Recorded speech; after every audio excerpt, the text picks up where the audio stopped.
Hello everybody, and thank you for tuning into the weekly report. Sentence first, crime later.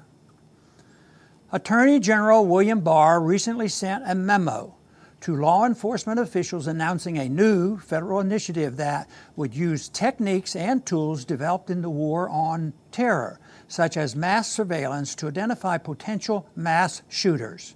Those so identified would be targets of early interventions, which would include the disregarding of Second Amendment rights, as well as the imposing of mandatory counseling and involuntary commitment.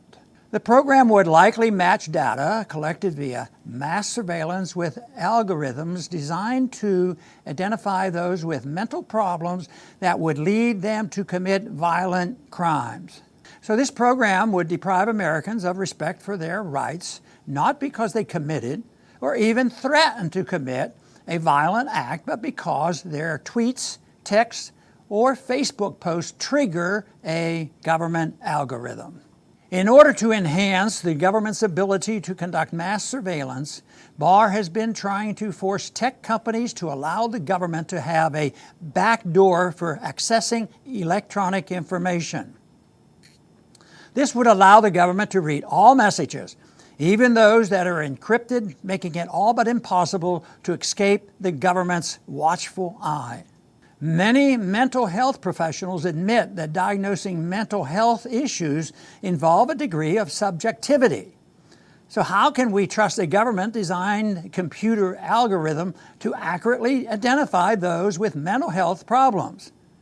The answer is we can't. Barr's program will no doubt result in many individuals who are not a threat to anyone being deprived of respect for their rights. The program will also fail in detecting future mass shooters. Some mental health professionals argue that holding certain political beliefs is a sign of mental illness. Not surprisingly, federal agencies like the FBI agree that those expressing anti-government extremism, like supporting a constitutional republic instead of a welfare warfare state, are potential threats. A recent internal FBI memo warned that a belief in conspiracy theories is a sign that someone could be a domestic terrorist.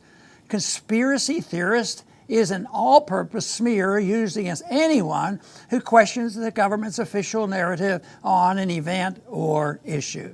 Tying a belief in conspiracy theory to terrorism is an effort to not just stigmatize but actually criminalize dissenting thoughts on matters such as foreign policy, climate change, gun control, and the Federal Reserve. Some people support using political beliefs as a basis for labeling someone as mentally disturbed because they think it will mainly affect right-wing extremists. These people are ignoring the FBI's history of harassing civil rights and anti-war activists, as well as the recent controversy over the FBI labeling black identity extremists as a threat. A government program to monitor electronic communications to identify potential mass shooters puts all Americans at risk of losing their liberty due to their political views or a few social media posts. All those who value liberty must oppose this dangerous program. Thanks for listening.